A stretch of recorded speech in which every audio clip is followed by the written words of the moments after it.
I was like, why do they think like 4K HD? Like, you know, like a lot of trucks call things HD, and it's like, well, that's a TV screen thing, not like a. Well, it means heavy duty in truck terms, Edwin. See, I'm too much of a video editor. It means something in truck world too, Edwin. They didn't just go, oh, that's a good thing for TVs. Let's put it on our truck. Welcome to the 53rd episode of the Set and Bent podcast. Today's a really good podcast because we have Chris, and we have all kinds of things we want to tell you and talk about you with. All right. Yeah. Let's do it. First thing is the craziest thing happened to me this morning. And for those who haven't listened to the Chris's Life Story podcast, he had a business where he was making recycling equipment for pulp primarily. So you used to get paid for recycling pulp. Well, fiber. Cardboard, yeah. Fiber, Yeah. paper, fiber, yeah. Yeah. Cardboard. And so at Pacific Steel, the local place, they'd pay you to drop off cardboard up until about like a year ago, right? Yep. And then they just took it for free. Today I dumped off a truck full of cardboard and they charged me. Oh, no. Yeah. Isn't that crazy? They charged you by the weight you dumped. Yeah. It was $6. Wow. Isn't that 10 cents a pound to dump your cardboard? To recycle your cardboard. Yeah. Well, I guess you just go to the dump and dump it for free there. In the recycling, I mean, like they have a recycling bin at the dump and they don't charge you for that, but Yeah. But isn't that That's crazy? crazy. They Yeah. charge, and they asked, and they said they charge them to take it.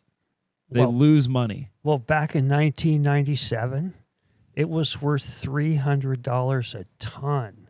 that's insanity. Really? And, yeah, and there was guys out there with little Toyota trucks with plywood side racks on them, 8 feet tall, making $300-400 a day. Because they just go around all the businesses grabbing their cardboard. Grabbing the cardboard. Wow. And there was, different businesses, I won't name any names, but, messing up and stealing truckloads of cardboard because it was worth so much. Really? Yeah. I mean, So it was like a whole underground market. you can get a lot of tons on a semi, Yeah. And that's where we made money is we made conveyors and equipment that carried cardboard to the baler. Mm-hmm. And and they would bale it and haul it around and then ship it to China. Yeah. And But yeah, now you got to pay to get rid of it. amazing.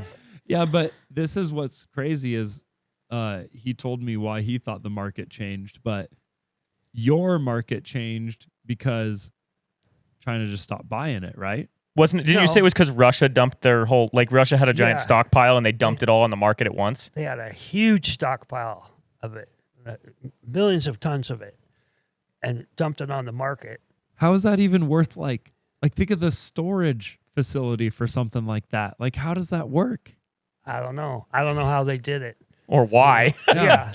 Well, But it was fiber. We don't know exactly if it was cardboard or if it was trees or pulp Oh. or what it was. Oh, yeah, because it was just fiber in general on the market. Right. So they might have just had a huge stockpile of pulp trees, Yeah. which would be much easier to store than cardboard. Yeah. Just a giant mountain of trees, and then they just... Yeah.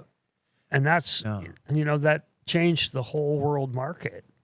They didn't want our cardboard to recycle anymore because it was closer for them to get it from Russia.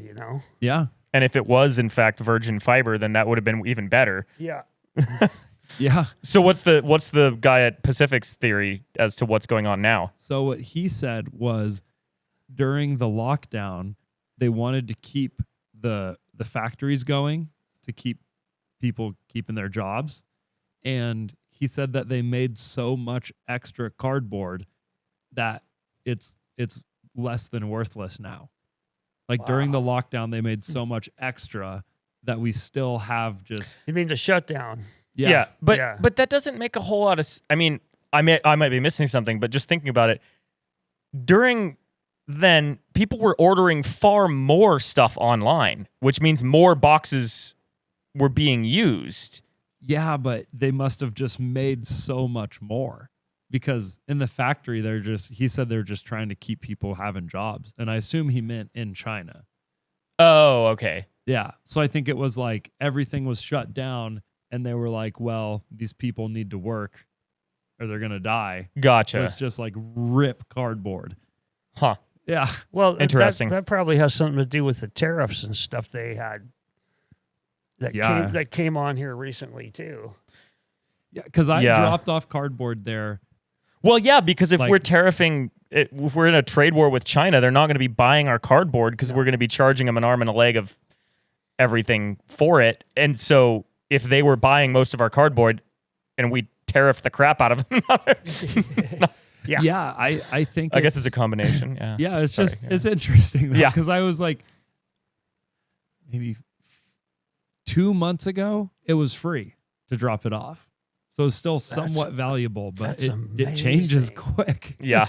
Charging us to drop it off. I'm like, man. So yeah, next time I'm just going to take it to the dump for free. But I just thought you'd get a kick out of that. Yeah. Man, have the times changed. Yeah. Your whole career was in cardboard for a while. That's right. Exactly right. Yeah. Now you'd be losing money at that game. Yep. Well, I kind of saw the writing on the wall, and we just shut our business down. We knew, when we went 30 days and nobody asked for anything for 30 days. Oh. Yeah, I knew it was, and there was another business that was doing what we did across the freeway from us, and they went $1 million in debt. Oh, just trying to stay open. Trying to stay open and trying to keep going because they just believed that it was going to come back, and it just kept going down and down and down. And So you got out while you were ahead. Yes. Yeah. Yep. We did. Yep. And then did you just go straight into construction after that, or what were you doing right after? Well, I was in construction before that, and then I just went back to my own construction business and started building again. Yeah, but it that was 10 years of fabrication and making pretty good money and keeping the business open. And one of the things that we had that nobody else had was we had the government standard. They called grouping the government standard for their conveyors. And we did so many Air Force bases and Army bases for, recycling systems. Really? Yeah. And we I guess they'd go through an immense amount of cardboard. Oh, yeah. Getting in the munitions alone. Yeah. Wow. And all the food for everybody and just everything. Yeah. Yeah. And all on base, they had garbage trucks collecting cans and paper and, and back then it was all separated. It wasn't commingled, and then like a couple years before we quit, it was all commingled. It was all dumped into one container. So we changed our sorting systems to sort that stuff out. But wow, it's hard to believe you had to pay to get rid of cardboard. What's next? We're going to have to pay to get rid of scrap metal? Oh no. No, that one's not likely to change anytime soon. Well, we'll have to get our own smelter going here. Yeah. Well, I mean, metal is always going to be vastly more valuable than cardboard because it's just way harder to produce. But yeah, I guess still. you just can grow trees pretty easy or cut down a new But what's it forest worth pretty now? easy. You took some in here recently. What'd you get? I don't remember what the rates were, but they weren't significantly different than any of the other times. I mean, like I was hauling in sheet metal and tin that, grade, so it's the lowest. It was like, I don't remember, like 2 cents a pound or something. Something like that. It wasn't higher or lower by enough to matter. And the cans, I took in a bunch of cans. All of the sparkling water habits around here had $19 worth of cans at like 30 cents a pound or something for aluminum cans. Wow, we put down some poundage recently. I mean, that was collecting for I hadn't hauled in for like a year, so that was a lot. We probably went through that dollar amount of sparkling water today. Yeah. Actually. But see, I don't buy the sparkling waters, but I haul in the scrap. So for me, it's 100% profit on the sparkling water cans. Ethan enjoys them the least and profits the most. I see what you're doing here. He's a good businessman. Yep. Yeah, we saved another conversation for you that we brought up at the end of the last podcast, Chris. And before us young angsty kids throw in our opinion. I'm wondering what your honest opinion is, because every time we do a big trip like we just did, we realize that we need a good company truck. And then we realize that good, reliable trucks are boring, and we'd rather like put 3 more years into the fire truck and use that, and then also not have a company truck for the next 3 years. I'm wondering what your honest thoughts are on what Grindhard needs, like, now for a company truck. Yeah. Well, I don't know. Maybe not necessarily a company truck, but a company vehicle that has tools, gasoline, The ability jacks. to tow a trailer. Yeah, Yeah. Well, it could be a trailer itself, or Well, it no, could be but a but we truck. need a vehicle because we don't have a vehicle that would be pulling that trailer. Yeah, So we need it. Well, It without can't be us- just a trailer. That's what I'm saying. right. Yeah, but what do you think without us, like injecting? Well, it needs to be a vehicle or a truck that you can at least pull a gooseneck with and haul something big. Yep. And maybe even just well, it would be tough to take something like that to get the 2 trucks that we got this last time. Take what? Well, because you'd have to have like a big crew cab Yes. vehicle, and That's the other dilemma in the criteria is it Yeah. also needs to be able to haul at least 4 people. right, right, and it makes a big difference on the size that you go up to too, because once you get into the size of my truck, the 4500, Yep. you get into commercial insurance, Yep. which is a whole different realm, Yep. And if you can stay down in the passenger like a 3/4 ton or a 1 ton that actually has a pickup box on it, Right. then you're kind of included in a passenger vehicle situation. And Is your commercial is your insurance way more expensive for that truck? oh yeah, Yeah. yeah, I've never had an accident with that truck, and the roof fell on it one time. Yep. So I've only had one claim with that truck in many, many years. What happened to your roof? No, the roof on his shop caved in. We talked about Oh, yeah. yeah, Yeah. it caved in and Yeah. crushed the truck. And so that's the only claim I've ever had on my truck. And so full coverage insurance is about $1,000 a year for that truck. Yeah. It's not. I mean, it's expensive, but it's not that expensive compared to a similarly a truck of similar value that's not commercial. The Tesla's more than sure than that. Yeah. Yeah? Well, the Teslas are known to be high just because the parts are only made by one person and they're expensive. Yeah. And also they can catch fire and, Yeah. those sorts of things. And the whole unibody thing, if you break a body panel that isn't a door, it's totaled. Yeah. yeah, because it's all one piece. Yeah. Well, that's full coverage on mine too. It's not Yeah. just liability. Yeah, well, that's not that bad then for what it is. I was thinking you were, saying that the insurance was way higher. So, yeah. So what would your pick be for a company truck for a if we're company going to truck? get something? Well, Not necessarily truck, like you said. Could be a van, could be a whatever. yeah. I think I would get a truck and a diesel, and nothing against all you guys out there that like Fords, but not a Ford. I would tend to agree on that front. I like old Fords. I really like old Yeah. Fords. Not a huge fan of new Fords. So you're Except the thinking Raptor. Cummins. Well, yeah, Cummins or Duramax. I think the Duramax is really close. I think Of course, Cummins is in my book is rated #1, but yeah. Well, I would agree with that on the engine front, but everything else, the Duramax, the Chevy truck has so much better of almost everything Oh, else yeah. that it way outweighs the Oh, yeah. value of the Cummins engine. What does it have? Like higher towing capacity? No, or- just everything's better. The front suspension is way better. It's Oh. independent front suspension instead of solid axle. And consequently, the steering is better. It's got better ride quality. So we're Like, talking like new, like the current. ish, but everything from we're talking early 2000s to current is all basically the same category. Dodge has the best engine, but they have crap front suspension that wears out a lot, and a lot of years have transmission or transfer case problems. Yes. Not all of them, but a lot of them. I mean, your dad had one of those where the transfer case exploded and the truck was totaled. Yeah, the driveline came down and it lifted up the whole truck. Yeah. And it was brand new. My mother-in-law had that, not that happened to it, but she had a transfer case catch on fire on her Cummins, and it burnt the truck down and totaled it.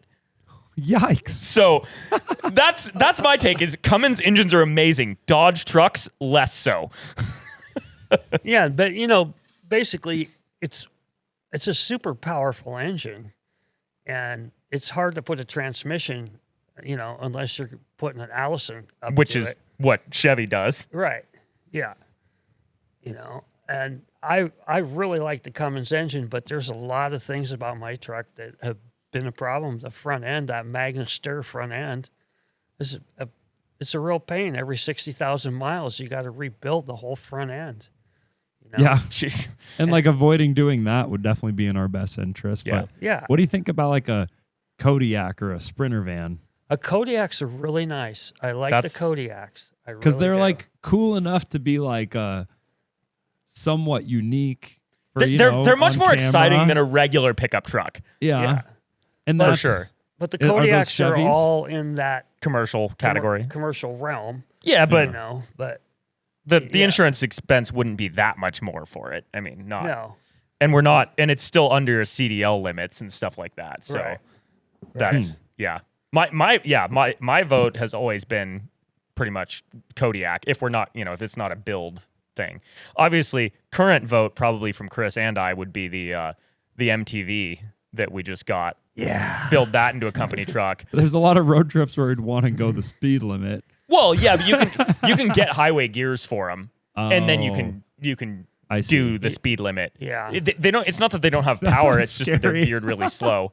Well, we would also get new tires if we were gonna do that would help a Yeah. lot. The tires are most of it. So if we were gonna do that, the main things we would need for it to be a company truck is new tires, which we could get new tires for like a little over $1,000 off the military auction sites. They're brand new, just old. Re-gear it. There's two ways to do that. Either you get 3 new differentials because we have 3 axles that are higher geared, or I just found out today you can delete the 2-to-1 reduction in the hubs for a similar price, like $3 or $4 grand. You can just delete the 2-to-1 reduction and make it a 1-to-1, and then you have twice the gearing, which seems a little too much of a change to me. Because Yeah. then you're doubling your gear ratio. And then you don't have that great just crawling off road like Right. you did the other day. In the But dump truck. but that's why we have 2 MTVs. So one of them can still be more off. Oh. And I guess I shouldn't say you're doubling the whole ratio. You're doubling one portion of it. So you'd have to do the math all the way through to know what that is. Yeah. Obviously, if they sell a kit for it, it's not impossible for it to make sense. Yeah. But anyway, For and moving then people, it kind of sound seems like deadening. it's hard to beat a Sprinter van, though. But Yes. then we couldn't tow that much would be the problem, right? Sprinter vans there is a 1-ton rated Sprinter van that has a dually rear axle, or Sprinter or Dodge or whichever, any of the Ford Transit, all of them. Uh-huh.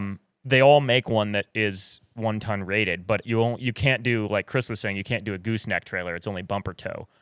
And also, just because it's rated to tow that doesn't mean it's going to like it on the highway. And that's the thing I've realized for sure, because Yeah. we've pushed your truck a couple times. Oh, yeah. And it's like, it tows great, but you notice it when you go to brake.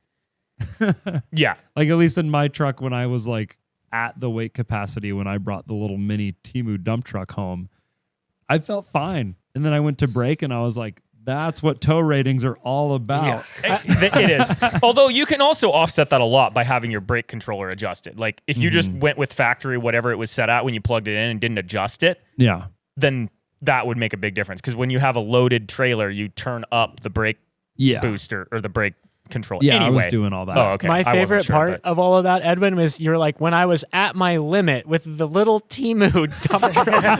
Yeah. Well, to be honest, him towing that trailer empty is like That's more than true. half of that truck's load it is. tow capacity. It How much? actually is. How much does that trailer weigh? Like, I have no idea, but it's Yeah. got to be over 2,000 pounds. I mean, Yeah. it's and my Ford Maverick's tow capacity with the 4K package is 4,000 pounds. That's why it's called that. I was like, why do they think like 4K HD, like, like a lot of trucks call things HD, and it's like, well, that's a TV screen thing, not like a. Well, it means heavy duty in truck terms, Edwin. See, I'm too much of a video editor. It means something in truck world too, Edwin. They didn't just go, oh, that's a good thing for TVs. Let's put it on our truck. It took me owning my truck for like 8 months until I realized it was called 4K because the towing capacity is 4,000 pounds. Yeah. This is slightly off topic, but I had something that I needed to tell you, Ethan, related to like people not knowing like what, MTV or HD stands for or whatever. Yeah. But my girlfriend asked me the other day, she's like, so what is a CDL? Is that like a colossal driver's license? That's awesome. Colossal driver license. I like that. Yeah. I mean, effectively, yes. Essentially. I think it's We're not arguably far off. It's, but commercial. Yeah. Yeah. And know. you also she said, I don't know if it shows up in this camera, but we've got our 3-wheeler mini bike here from our last video. And what'd she call it? She's like, why did you guys? Yeah. She's like, why is Edwin driving a tuk-tuk? Well, it is basically a tuk-tuk. It is basically to be a honest. tuk-tuk. It's just, yeah. It really is. Yep. Yeah, it's funny when you put That it is pretty that way. funny. Yeah. Good stuff. But yeah, to get back on track here, I've often thought that we should get like a Sprinter type van. Downsides, one, ridiculoly expensive because everybody wants them right now for like plumbing companies, and such things. Yeah, they're living really in sensible. because houses are so expensive. What's that? Living in? Yeah, living in, Yeah. exactly. Yeah. Well, and also they're expensive because they're made by Mercedes, so that's premium price tag right there. Yeah. So cost, the fact that you can't tow a gooseneck, and the fact that despite the fact that they're rated to tow it, and to be honest, I'm sure the brakes would not be the problem because they're a heavy vehicle, especially decently loaded and set up with tools. But they're not going to have the power to pull a big trailer up a hill because no matter what size Sprinter you get, you still get the same 3 whatever liter V6 diesel. And that's not a big engine to tow like a 12K trailer. You're talking half of a Duramax. Like it's a pretty small engine. So yeah, Sprinters are cool, but I think for us, either just a regular old 1-ton truck or a Kodiak. I think a Kodiak would be really cool. I like the Kodiak idea. Plus, I really do. you can get a 4-wheel drive Kodiak from the early 2000s for, $30,000 or so with like reasonably low miles. And more importantly, from the early 2000s, DEF didn't exist yet. So you That don't is have all nice. of that. And you don't have to delete it, which is a whole process and not legal really. So, I mean, obviously there's ways around that, but it's a whole process, So Yeah. getting a early 2000s Kodiak the would be long perfect. road trips with the modern diesel trucks, like filling up the DEF So stupid. You need to do it so often. It's crazy. Yeah. Yep. And I'm sure the commercial ones, like the Kodiak, because it's built for a commercial truck, has a bigger DEF tank than the regular. But and you still, can just fill it in like at the pump. yeah, too, but it's still stupid. And if it's you an suddenly added cost. Yeah, and if you suddenly go to a gas station where they don't have any or you forget, and now you're in the middle of nowhere and it's like, you have 12 miles until self-destruct. Yeah. Yeah, that's the worst part. Until shutdown. I mean, it'll shut down. Yeah. My It'll let truck you drive had at what, 10 miles an hour or something? Yeah, to it goes get into limp limp mode. mode. Yeah. Mm-hmm. But that's it, And the other thing it does, that whole exhaust DEF thing takes many miles off your miles per gallon. Mm-hmm. I did the delete on mine way, way back. It's a 2010. And when I did it, I went from 12 to 17 miles to the gallon empty. That's a huge percentage. Yeah, it's a massive difference. So it just goes to show you how much power you're using of your engine to push the exhaust through what's happening. You're using power to run all the systems, and also included in that is when it goes into regen mode, it burns a ton of extra fuel.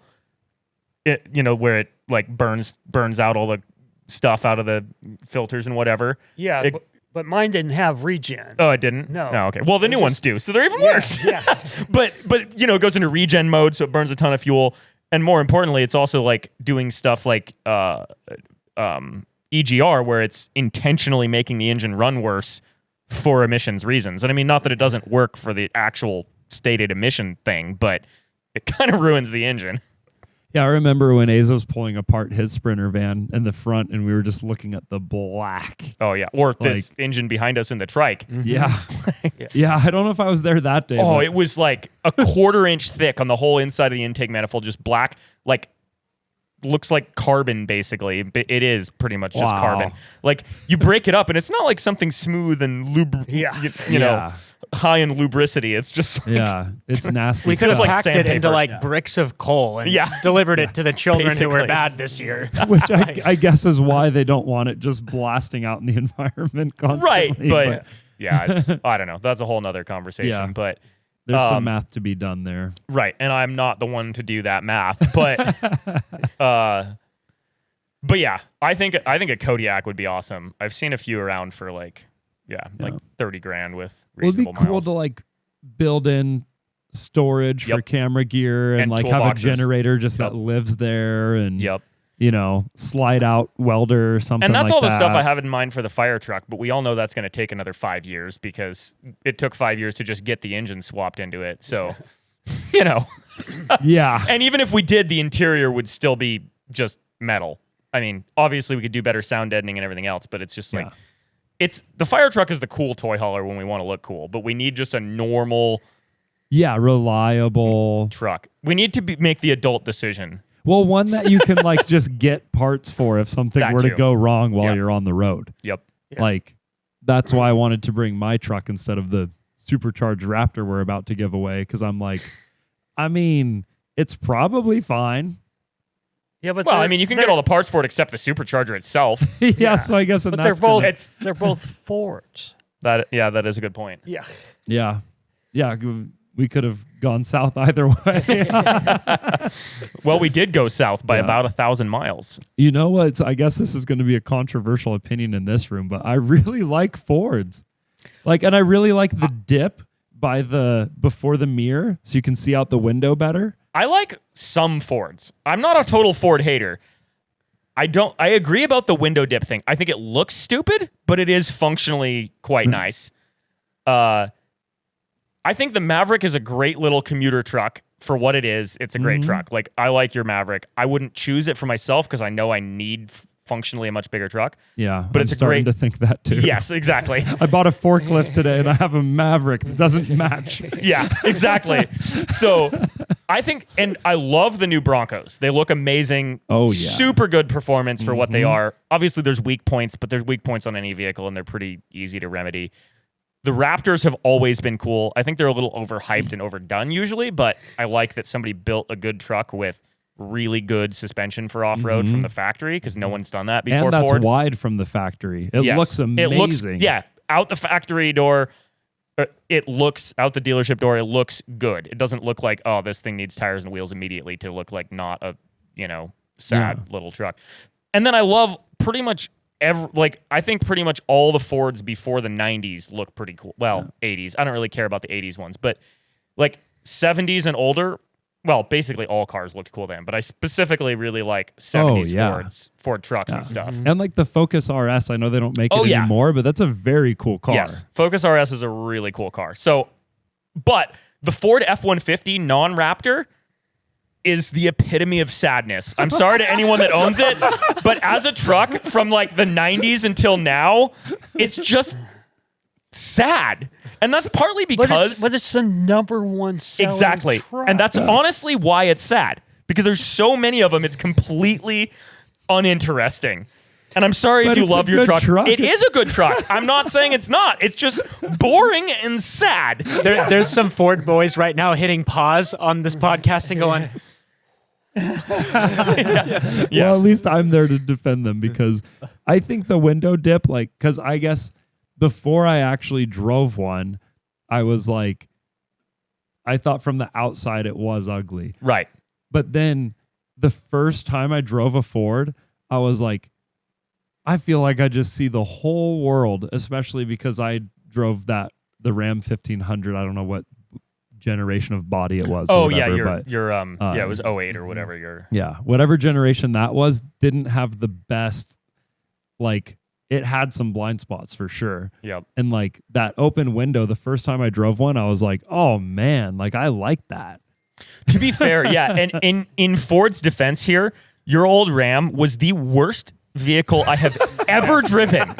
I've driven a lot of bad things. Somehow that truck just completely failed across the board.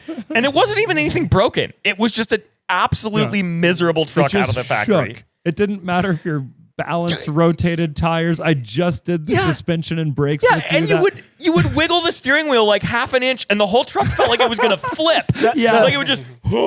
Yeah, and it'd keep going, like death wobbled, except not terrible. in a steering way like a Jeep, like a.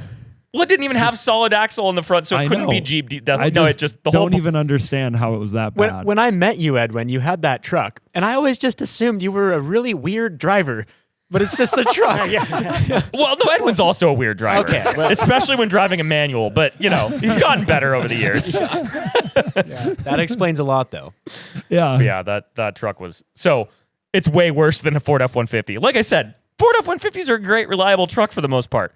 I just don't like them because there's just so many of them. Yeah, I know for sure I wasn't driving that truck well because I redid the clutch twice in like 200,000 miles. Dude, I know. I don't think it was normal. The first time I let you drive my van, I was like, what are you doing with the clutch? What was he doing with the... Every shift, regardless of speed, rev the engine all the way up, slowly ease out the clutch. Yeah. Oh, yeah. Just massive clutch slipping every single shift.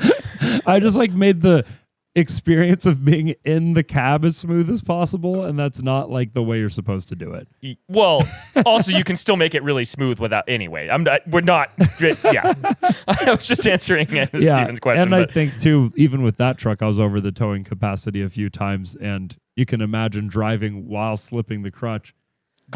Yep. And that. Yeah. It wasn't good. Yep. Also, I'm sure when I got my BMW, I figured it out. Yeah. I'm sure I'll get a lot of hate for this too, but I personally think that manual transmissions have no purpose in a pickup truck in a full-size pickup truck after the 70s. Like, if it's not an old Ford or Chevy square body or something like that, automatics are just better in every way for a truck. Like, okay, the one exception to that, like I said, full size. So like if you have a Tacoma, I would still buy an automatic myself, any of the newer ones. But like it's a smaller truck, you're probably using it more for off-roading. There are advantages to manual, but like towing, hauling, driving in city traffic, I just always the manual liked life. shifting, but if you're ever like towing or hauling, it does suck. Exactly. Or backing up a trailer. Yeah. It's not into it for a big truck. Or sitting in traffic when you're exactly, yeah. With a trailer. Yeah. Terrible. I've done that. You let the clutch out and go 50 feet and then put it back in.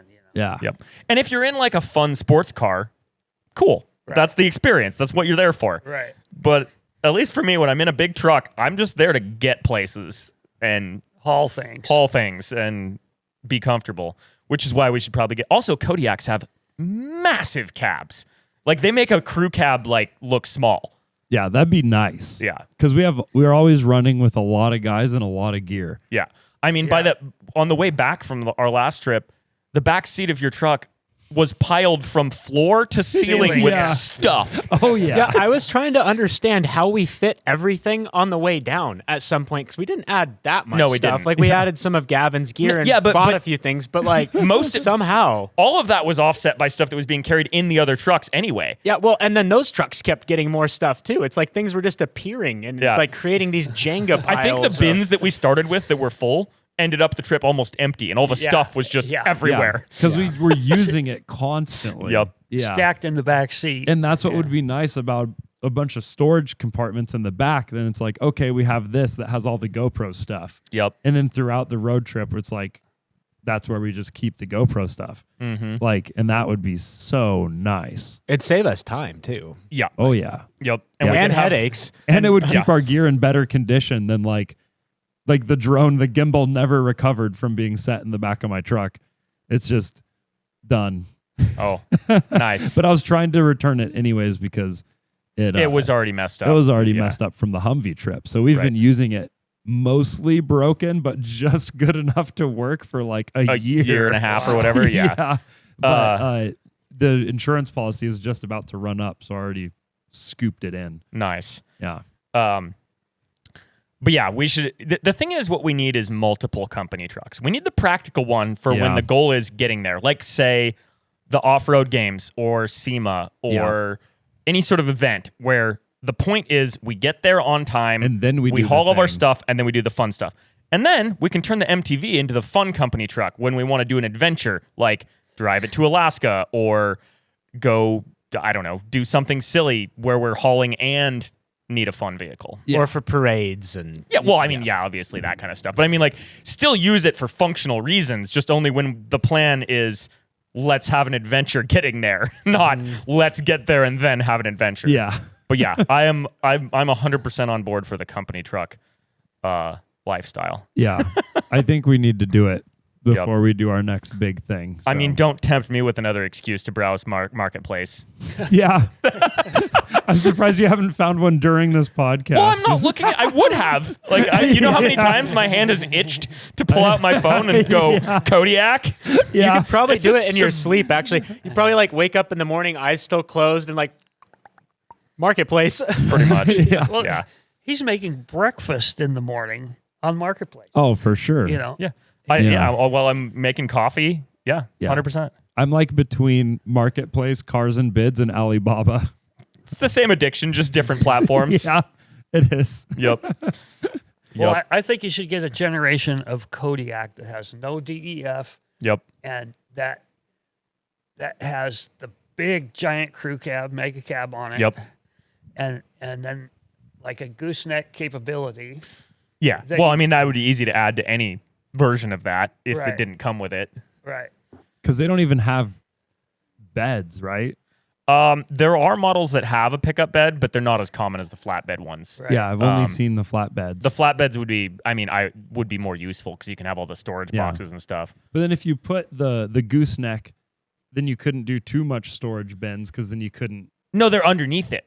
Oh. The bins are built into the bed sides, like your dad's truck, but Yeah. bigger. Okay. Where like it's a flatbed, and yeah, that is the one downside to a gooseneck trailer. But if you have a truck that big, then you just pull a bigger trailer. Yeah. If you need more storage space, like Yeah. yeah.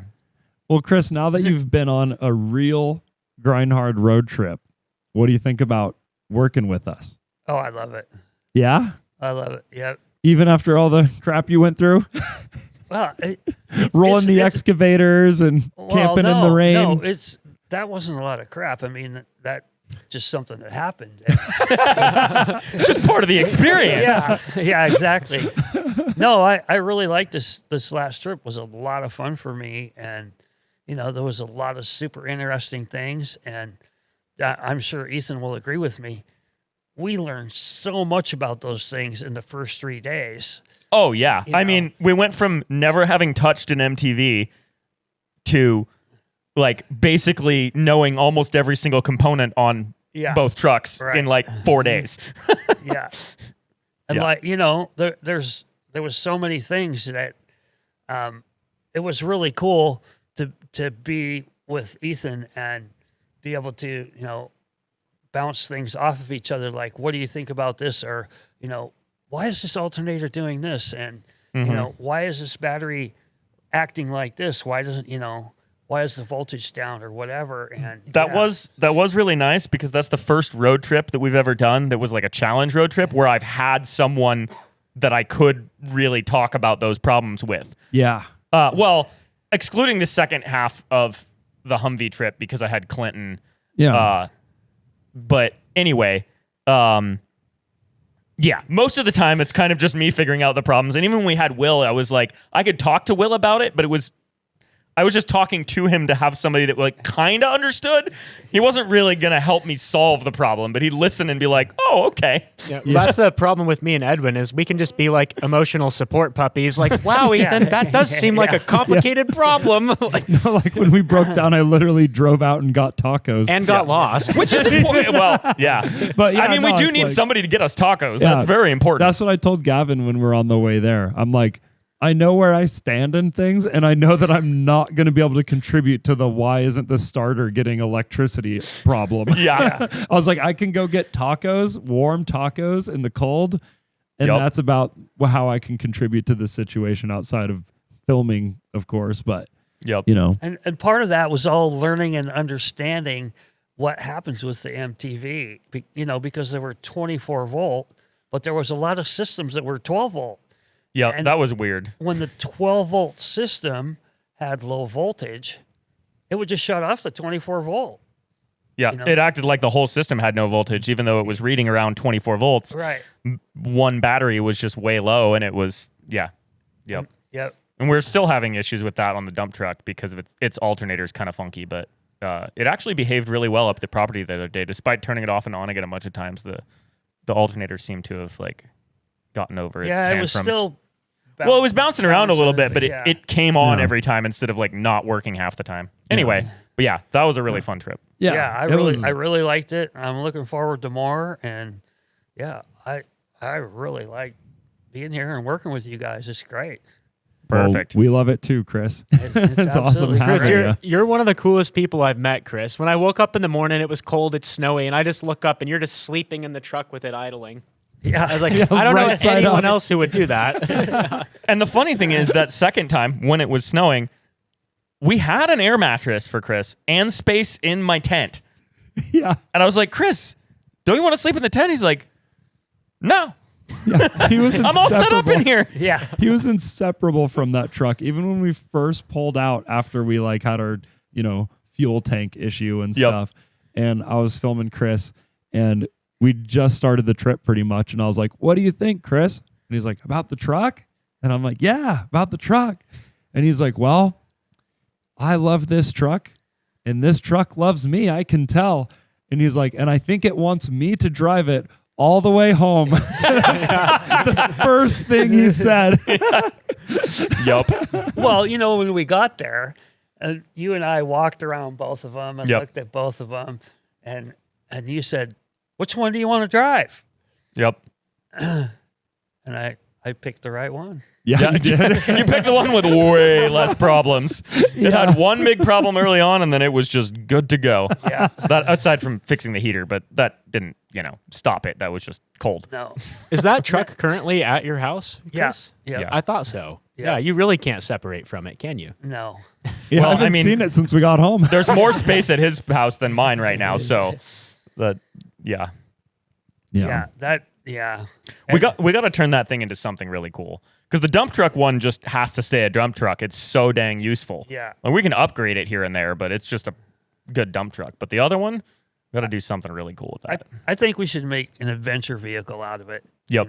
Like if you guys are talking about doing some kind of adventure to the coast sometime, off road. Well, that would be the perfect support vehicle Yep. to take, and it would be, Yeah, we could have a kitchen set up in it. Yeah.